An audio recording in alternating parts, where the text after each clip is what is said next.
Bonjour et bienvenue. Aujourd'hui à l'émission, on va parler d'un sujet dont la réalité est peut-être un peu parfois méconnue.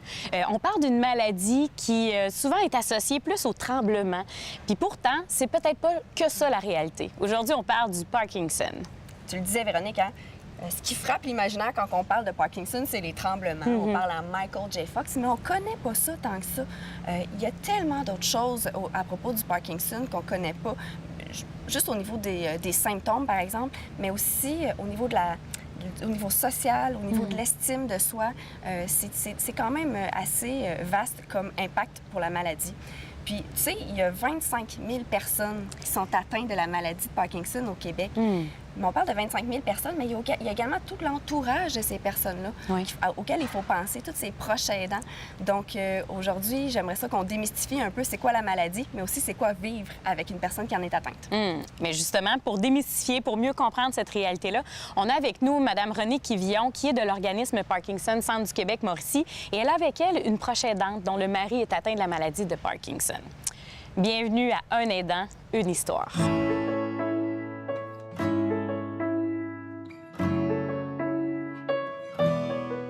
Alors oui, 25 000 personnes au Québec sont atteintes par la maladie de Parkinson. Donc ça touche, oui, la personne qui est atteinte par la maladie, mais ça touche aussi tout le système, toute la famille, les proches.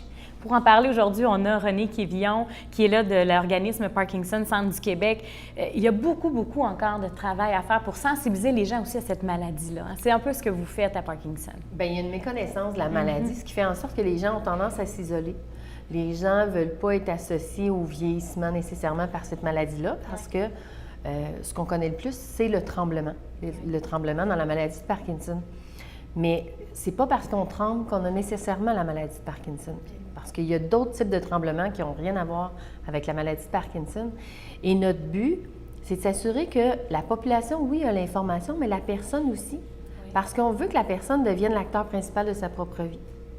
Ça touche l'entourage, vous l'avez dit, oui, mais au-delà de ça, c'est l'isolement que les proches aidants souvent vont s'attribuer parce que c'est plus difficile pour eux, ils n'oseront pas demander de l'aide. C'est d'ailleurs pour ça qu'on on a été rencontrer les neurologues de Trois-Rivières pour qu'ils nous réfèrent leurs patients dès l'annonce du diagnostic. Fait qu'évidemment, le système de santé est dirigé vers la personne atteinte. Fait que c'est plus facile pour elle, on va le dire comme ça, là, plus facile, on s'entend, d'avoir des services. Mais pour les proches aidants qui les accompagnent, eux, le système de santé n'est pas dirigé vers eux. Fait qu'en les ayant tôt dans le processus, ça évite justement de les retrouver en grande détresse. Et c'est ça notre objectif. Oui, exactement. Fait que c'est ça notre objectif, c'est de les accompagner tout le long de la maladie et de la personne atteinte et les proches aidants pour s'assurer justement qu'ils ne se retrouvent pas en situation de crise. Vous parliez des tremblements, puis on le sait que c'est pas juste ça, la maladie de Parkinson. Qu'est-ce qu'on retrouve comme symptômes aussi quand on est atteint de la maladie? Bien, il y en a qui ne tremblent pas du tout. On parle d'un Parkinson rigide. Par contre, les personnes qui ont du Parkinson rigide vont sentir un inconfort. Même, il y en a beaucoup qui vont dire « je suis tout le temps inconfortable, tout le temps, je suis jamais bien ». Fait que oui, il y a le tremblement, il y a la rigidité, mais on parle aussi de lenteur. Lenteur parfois dans le mouvement. Ce qui me prenait 15 minutes à faire, ça va me prendre 45 minutes, 1 heure. Je veux faire ma toilette le matin, il faut que je m'y prenne d'avance parce que si j'ai un rendez-vous chez le médecin et que j'attends la dernière minute, je vais être en retard. Et le stress va augmenter les symptômes. Donc, plus je suis stressée par le temps, plus je vais avoir des symptômes importants et plus je vais être ralentie dans mes mouvements. Fait qu'il y a la lenteur du mouvement, la lenteur à initier le mouvement. On voit les gens qui vont marcher plus lentement. Il y a aussi la posture. Ça, c'est plus caractéristique. Tu sais, souvent le dos courbé, le corps légèrement en avant, et les gens vont avoir tendance à se traîner les pieds. Il n'y a plus de balancement de bras naturel non plus quand la personne marche. Et souvent, les médecins qui sont bien à l'affût et les neurologues, quand la personne arrive dans leur bureau, ils ont déjà une bonne idée que ça peut être la maladie de Parkinson que la personne a. Et ça, c'est les symptômes moteurs. Mais c'est ce qu'on voit. Mais il y a tous les symptômes non moteurs. On va parler de l'anxiété, de la dépression, qui fait partie justement des symptômes non moteurs. On va parler d'hypersalivation. Pour les gens, c'est plus difficile à avaler, donc le réflexe de déglutition est moins là. Et là, ils se retrouvent avec beaucoup, beaucoup de salive dans la bouche et ça devient inconfortable. Il y en a qui vont avoir des problèmes de constipation, Trouble du sommeil aussi, je pense. trouble du sommeil, mais c'est vraiment dans le sommeil est agité. Les gens vont acter leurs rêves. Puis c'est souvent des rêves de persécution, des rêves où ils ont à se défendre ou ils ont à défendre la personne qui vit avec eux. Donc, ça va aller avec des coups de poing, des coups de pied, ils vont crier. Il y a des gens qui vont en tomber en bas du lit tellement c'est très, très violent. Physique, là, Oui, très, c'est physique. OK. Et pour les proches aidants, les proches aidantes qui partagent le lit de leur mari, de leur conjoint, vont choisir de faire chambre à part. C'est une question de survie à un moment donné, pas parce que c'est dangereux pour eux, mais dans le sens que si je dors plus, là, les maux physiques vont embarquer. On va voir la fatigue mentale aussi. Là, fatigue mentale, physique, le corps va les faire ralentir aussi beaucoup. Fait que eux, s'ils ne s'écoutent pas là-dedans, ça devient plus difficile. Fait que, il y en a beaucoup. Il y en a vraiment beaucoup des symptômes non moteurs qui font en sorte que la personne va aller consulter, mais pas nécessairement pour la maladie de Parkinson. Parce qu'au départ, c'est ça, c'est difficile, j'imagine, à déceler. Hein? Exactement. Puis vous le disiez, ça a un impact donc dans la vie de la personne qui est atteinte, mais aussi dans la vie des gens qui accompagnent ces personnes-là. Et avant qu'on sache qu'est-ce que la personne a finalement comme diagnostic, c'est pas évident. Hein? Tout à fait. On a avec nous Mme Muriel Perrault. Marielle. Marielle Perrault, qui est avec nous, qui effectivement vit cette situation-là. Vous avez chez vous cette situation de Parkinson qui s'est introduite dans votre vie, dans votre réalité. Votre mari en est atteint. Oui. Diagnostiqué depuis 4 ans, mais auparavant, il y avait les symptômes, mais le diagnostic était difficile à sortir parce qu'à un moment donné, il y avait une faiblesse sur son côté gauche. Le médecin disait peut-être de l'arthrite, de l'arthrose. Fait que ça a été long avant de diagnostiquer. Mais en coup de diagnostiquer, là, tu dis, mon Dieu Seigneur, ça se peut pas, ça se peut pas. Bien là, tu vas avoir un autre médecin. Tout d'un coup, que ça serait pas ça. Tu vas en avoir un autre. Puis effectivement, maintenant, tu es à côté au pied du mur. C'est la maladie de Parkinson. Il faut apprendre à vivre avec elle et non contre elle. Puis vous réagissez comment quand on vous dit ça? Moi, je suis en résignation et non en acceptation. Je me résigne à ça parce que je n'ai pas le choix. Il faut que je le vive à tous les jours. Mais de là l'accepter, c'est un autre paire de manches. Parce que nous autres, on s'en allait à notre retraite. On avait des beaux projets, les voyages. On faisait du vélo, de la danse, de la marche. On était super social. Mais là, du jour au lendemain, tout ça a tombé. Puis, moi, je suis une fille qui est super vite, puis mon mari, il est super lent. Fait qu'il faut que j'accepte sa lenteur, mais c'est très difficile. C'est comme ça présentement que ça se vit. C'est la lenteur que vous, tantôt on entendait les symptômes, on disait que c'était visible, que c'était physique. Oui. Donc, c'est la lenteur. La lenteur. Et là, des frustrations, j'imagine, qui Beaucoup. la personne qui Beaucoup, vit, beaucoup. ouais. Parce que maintenant, si on dit qu'on part le matin, on va aller déjeuner pour 9 h, bien, il va se lever à 7 h. Ah oui. Il va se lever, avant qu'il s'aille réchauffer, il va aller prendre sa douche, revenir, s'habiller. Ça prend 2 heures. Puis là, je dis, bon, à 9 h, il faut que tu sois prêt à partir.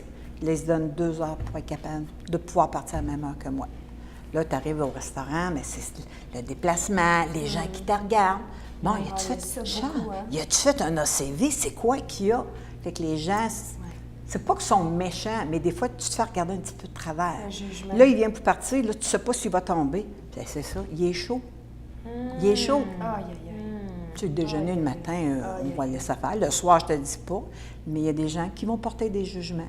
Puis les gens, eux autres, dans leur tête, si tu as le Parkinson, c'est parce que tu shakes puis tu shakes. Ouais, Puis exactement ça. lui, c'est de la rigidité. L'expression du visage est moins apparente. Tu y regardes les yeux, on dirait que les petites lumières dans les yeux sont en train de s'éteindre. Puis là, tu as tous les enfants, les petits-enfants. Puis là, les petits-enfants, ils regardent grand-papa. Qu'est-ce qu'il y a, grand-papa? Fait que, non, c'est très difficile à vivre. C'est dur à accepter. Puis le jugement des autres, hein, Oui, c'est une pression beaucoup. dont on se passerait. C'est déjà difficile au quotidien. On se passerait bien, évidemment. S'il y avait des tremblements, le monde pourrait être allumé un petit peu, mais lui, il est super rigide. Puis s'il vient pour tomber, bien, il y en a qui vont dire qu'il est chaud. Puis comment lui le vit, ce jugement-là? Bien, c'est comme elle disait au début, il avait envie de vouloir s'isoler. on ne sortira pas, le monde ne nous regardera pas, personne. Mais lui, c'est un gars super social. Fait que là, même à ça, on va aller quelque part, il va faire des farces. Il garde ce bon côté-là malgré tout. Wow. Mais le jugement des autres, c'est difficile aussi à accepter.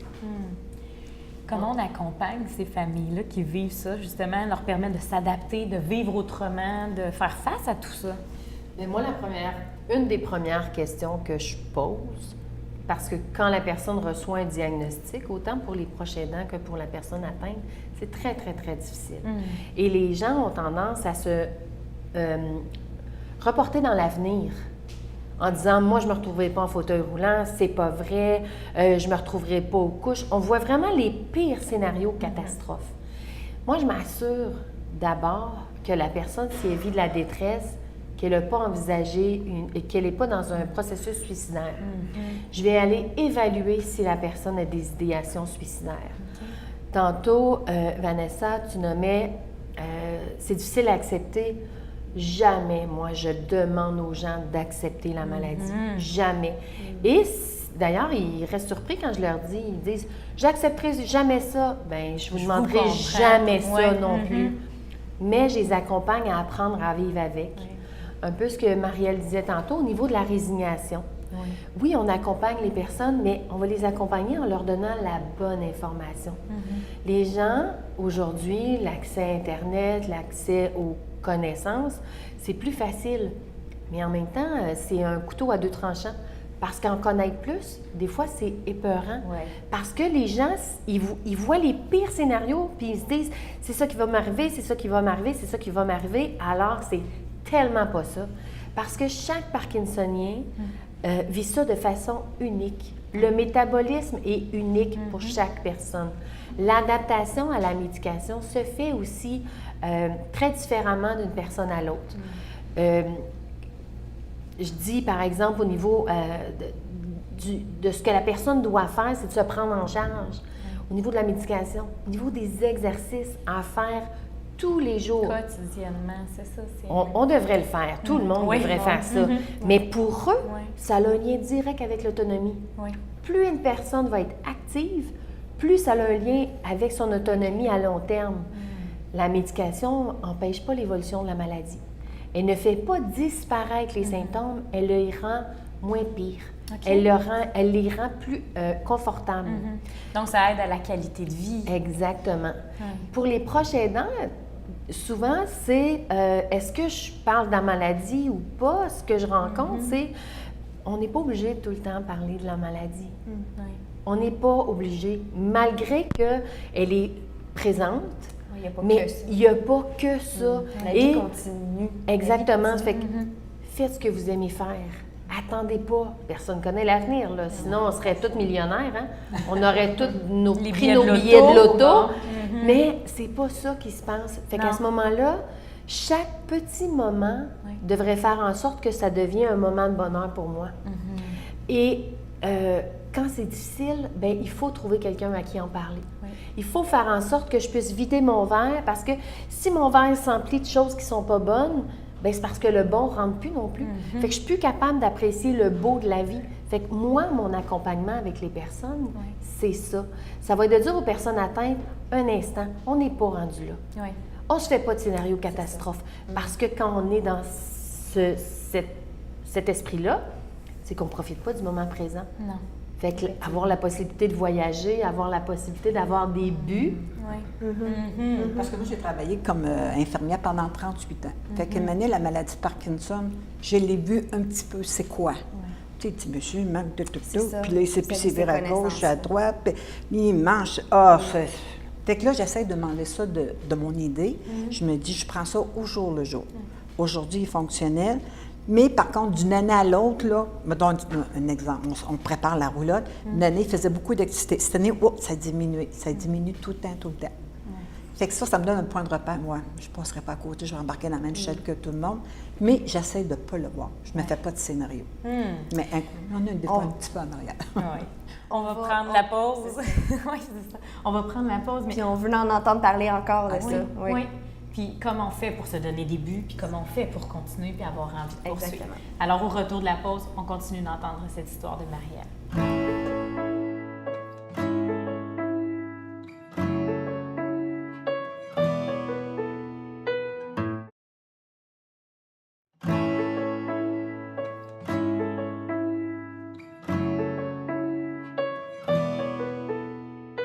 Alors, la maladie de Parkinson, une maladie qui finalement transforme une vie, transforme un système, transforme même des relations. On parle, c'est différent maintenant dans votre réalité. Oui, parce qu'au début, on a beaucoup d'amis. Au début, quand la maladie elle s'installe, ça va bien. Ah, pauvre Charles, on va s'occuper de toi.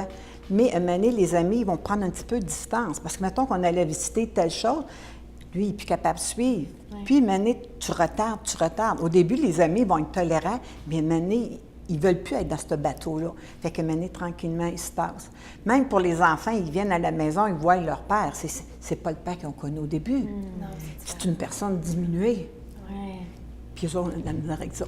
Aïe, aïe, aïe. Une personne diminuée, mais on parle, les gens, bon, ils peut-être se tassent, sont moins présents parce qu'on vit dans un monde que tout va vite. Et là, on va devoir réadapter tout notre rythme, là.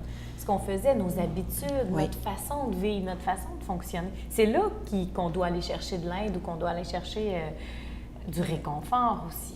C'est très difficile, bien, cette maladie-là, parce que la personne a toute sa conscience. Oui, c'est ça. Et, tu sais, c'est une maladie dégénérative, donc qui évolue, qui se transforme, mais la relation va se transformer.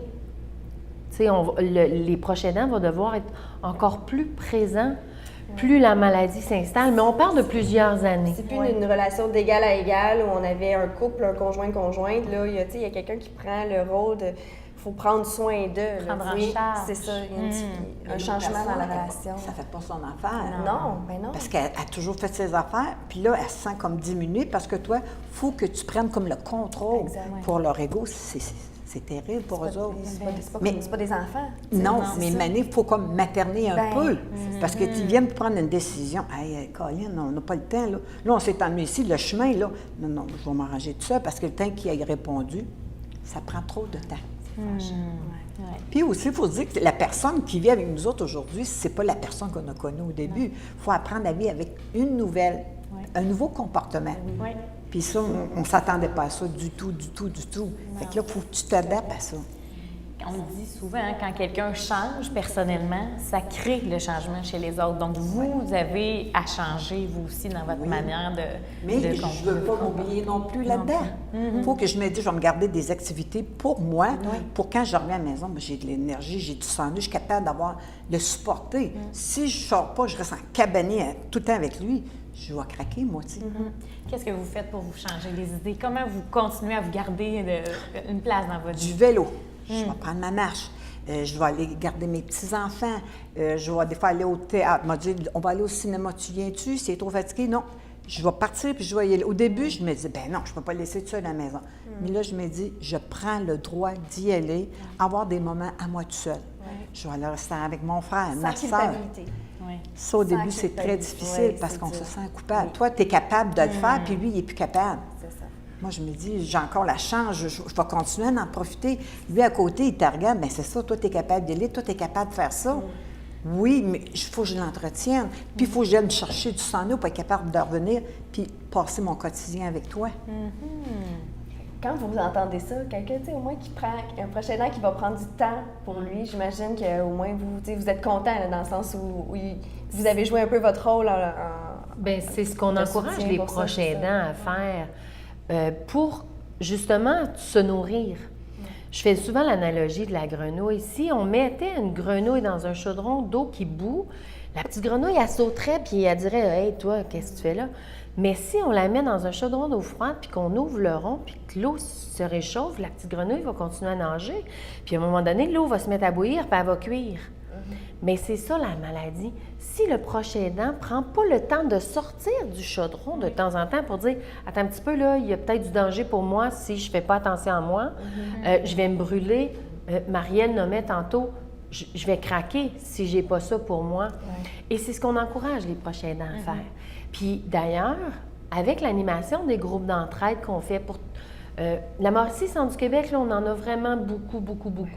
Du côté du Centre du Québec, il y a 6 groupes d'entraide. Il y en a encore plus du côté de la Mauricie. Puis pour les gens atteints et pour les proches aidants Oui. aussi.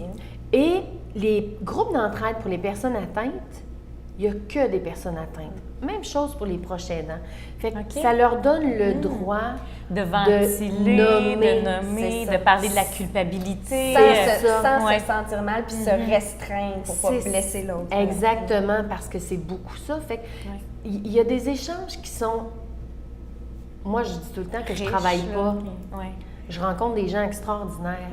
Ils nous partagent leur intimité. Ouais. C'est précieux, mais il y a un très, très grand respect qui se fait dans les groupes d'entraide. Ouais. Puis pour eux, ils vont voir aussi que les gens, quand ils sont pas là le mois d'après, René, tu as eu des nouvelles? Pourquoi cette personne-là n'est pas là? On les attend, ces personnes-là. Ça crée des liens, puis oui, ça devient une famille. Les exercices qu'on va faire aussi, c'est la même chose. Les exercices, c'est les personnes atteintes accompagnées de leurs proches aidants pour justement voir un autre contexte. Il n'y a pas de compétition avec les personnes atteintes parce qu'on les voit. Et les proches aidants, ça crée une autre occasion d'aller échanger avec d'autres proches aidants. Il y a différents groupes d'exercices. Oui, il y a les exercices qui sont faits par les thérapeutes en réadaptation physique qui nous sont prêtés par les centres de santé, mais il y a aussi du chant choral qui se fait du côté de Trois-Rivières, du yoga sur chaise. On a du vie active qui se fait du côté du Centre du Québec. Mais au Centre du Québec, il y a aussi les clubs de marche PPP qui font référence aux petits pas pressés. Donc, la démarche d'une personne atteinte de Parkinson. À toutes les semaines, ces gens-là se rencontrent dans des parcs pour justement aller marcher. Pas longtemps, 1 heure. Puis c'est un moment justement d'échange. Puis je motive beaucoup les gens à, si vous ne faites pas l'exercice, vous hypothéquez votre avenir par l'autonomie que vous allez perdre. Plus vous allez bouger aujourd'hui, plus vous allez être autonome longtemps. Puis ça, c'est pas de moi. Tous les neurologues le disent maintenant, il faut bouger. Il y en a qui vont se faire dire, ceux qui n'ont jamais bougé, minimum 20 minutes par jour. On n'est pas obligé de faire le 20 minutes tout d'un coup. Tu sais, on va commencer par 5 minutes, on va le couper. Il y en a des proches aidants qui ne viennent pas aux exercices parce qu'ils vont dire non, moi je fais d'autres choses, j'en profite, je fais d'autres choses. Fait que ça crée aussi un moment où ils peuvent se retrouver pour eux, sans rencontrer les personnes. Puis les groupes d'entraide, c'est à chaque mois, il y a des thèmes différents. Donc, à un moment donné, dans l'année, la personne va avoir un thème qui va venir vraiment la chercher. Et les thèmes varient vraiment beaucoup. Puis une fois par année, c'est un thème libre. Fait que là, si les gens ont des questions, bien là, à ce moment-là, ils vont poser des questions sur la maladie, sur la médication, sur l'intimité. Puis ça doit susciter aussi des discussions et des échanges. Oui. Et, tu sais, au niveau de la relation, justement, d'intimité, c'est difficile de parler à quelqu'un qui ne vit pas ça. Parce que les gens ne comprennent pas. Fait qu'il y a vraiment ce climat de confiance-là qui est installé dans les groupes qui est merveilleux. Puis aussi, alors, ça dépend de l'âge que la personne a été diagnostiquée. Si la personne a le Parkinson à 75 ans, puis l'autre qui a déclaré à 60 ans, c'est pas du tout la même dynamique. Non. Parce qu'à 60 ans, en principe, tu es à retraite, tu as la forme, tu voyages, tu fais beaucoup d'exercices, puis là, lui, il n'est plus capable de suivre. Si tu as 75, bien là, tu étais diminué en partant. Dans ma tête, c'est moins dur. On va aller au groupe à tous les mois, puis une madame, elle a dit, moi, il n'y a pas de problème, elle vit bien ça. Elle est rendue à 80. Fait que c'est pas la même chose. Vous avez encore toute l'énergie. Tantôt, vous nous disiez, vous partez même l'hiver encore. Vous avez cette chance-là de pouvoir partir 4 à 5 mois en Floride. Vous préservez ça. Oui. Rendu là-bas, bien là, on vit d'un terrain camping. C'est tous des gens qu'on connaît. Puis là, c'est rendu que Charles, ils connaissent, bien là, ils vont respecter ses limites. Oui, OK. Alors, ils vont venir pour faire des activités. Mettons, c'est bien niaiseux, jouer aux poches, jouer au bocce. Ils savent qu'il n'est pas vite, mais ils vont le respecter. Le temps est plus lent peut-être là-bas, en Je Floride. pense que oui, probablement, effectivement, Puis les lui, gens en vacances. il y a moins de Ouais. misère parce que le froid, tu sais, ils ont mal aux articulations. oui. C'est des gens qui ont de la misère à se mobiliser. Fait que lui, il fait chaud puis il est heureux là. En principe, cet automne, on devrait peut y retourner. On vous le souhaite. Je m'excuse. Oui. C'est important de parler de l'âge, justement, du diagnostic. L'âge moyen du diagnostic est de 65 ans. L'impact n'est pas le même, justement, quand tu as le diagnostic à 75 ou 80, mais on en a des très jeunes diagnostiqués, début trentaine, quarantaine, qui sont encore sur le marché du travail. Et quand on arrive avec les proches aidants, il faut adapter aussi nos services. Il faut ouvrir plus tard, il faut leur donner des services en soirée, parce que dans le jour, ils travaillent. Et toute l'inquiétude aussi par rapport à la maladie, est-ce que je dois le dire à mon employeur que j'ai la maladie? Est-ce que je dois le dire quand je renouvelle mon permis de conduire que j'ai la maladie de Parkinson? Oui. On le dit tout de suite, oui. Et c'est justement toutes ces informations-là que les personnes ont besoin de savoir puis d'être accompagnées. De ne pas mélanger le Cinémet, l'Ivocab, Prolopa, c'est un médicament spécifique à la maladie de Parkinson. Ce médicament-là ne doit pas être mélangé en même temps qu'une protéine. Mais il faut le savoir. Donc, il faut le prendre avant le repas. Les autres médicaments, c'est pas grave, mais avant le repas. Fait que des fois, c'est toute une adaptation que la personne doit avoir. Puis quand tu es sur le marché du travail, il faut que tu saches que mon médicament doit faire effet entre telle heure et telle heure, parce que sinon, je vais être tellement fatiguée, je ne serai pas capable. C'est généralisé. Pour les gens qui ont la maladie de Parkinson, la fatigue. C'est très difficile de faire une journée continue sans avoir un moment de repos. Donc, il faut adapter. Est-ce que je peux faire une sieste sur mon heure de lunch? Est-ce que je peux faire juste ma pause? Comment je vais prendre ma pause pour pouvoir récupérer? Il faut ajuster ça avec la médication. Fait que quand je nommais tantôt au début, c'est vraiment du cas par cas pour chaque personne différemment. Pour les proches aidants aussi, qui vont vivre de l'inquiétude des fois quand la personne part, puis qu'elle est plus fatiguée. Oui, mais là, je suis inquiète, plus vulnérable. Oui. Est-ce que je vais l'accompagner? J'ai quelqu'un en tête qui a l'habitude de faire du jogging, puis il a fait une chute, puis sa conjointe a été appelée à son travail, puis il fallait qu'elle aille le chercher. Tu sais, c'est cet appel-là, les proches aidants vivent dans cette inquiétude-là. Mais de là, l'importance de faire appel aux ressources qui sont disponibles, comme Parkinson Centre du Québec, Mauricie. Rapidement, Mme Perrault, est-ce que vous pourriez nous donner un conseil pour ceux qui vivent la même situation que vous? Premièrement, d'aller consulter notre CLSC, dire que le patient, il a la maladie de Parkinson. Tout ça, en partant, quand tu dis que tu as le Parkinson, tu es prêt à le dire, bon, tu as cheminé un petit peu. Puis surtout, aller chercher de l'aide. Nous autres, c'est René. René, bien, super dynamique. Des fois, on arrive, on est tout à terre. Là. Bon, là, elle nous perd. Puis là, on part. Ah, bon, on est bon pour un mois encore. Ça nous prend des gens comme elle pour nous monter le moral un petit peu. Puis l'avant-midi, elle rencontre les gens qui sont à terre. Bien, moi, il revient. Ah, René a dit ci, puis René a dit ça.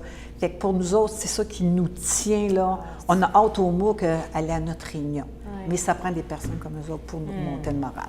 Merci beaucoup d'avoir démystifié un peu ce qu'est la maladie de Parkinson. Je pense que ça éclaire beaucoup les gens. Et d'avoir partagé votre réalité. Merci. Merci beaucoup, René, Marielle. Merci. Alors, c'était une émission, en fait, Un aidant, une histoire. On vous remercie. On a parlé de Parkinson aujourd'hui. L'important de sensibiliser aussi les gens à cette maladie-là, à cette réalité-là. Alors, on vous invite à continuer de nous suivre. Un aidant, une histoire sur Cogeco.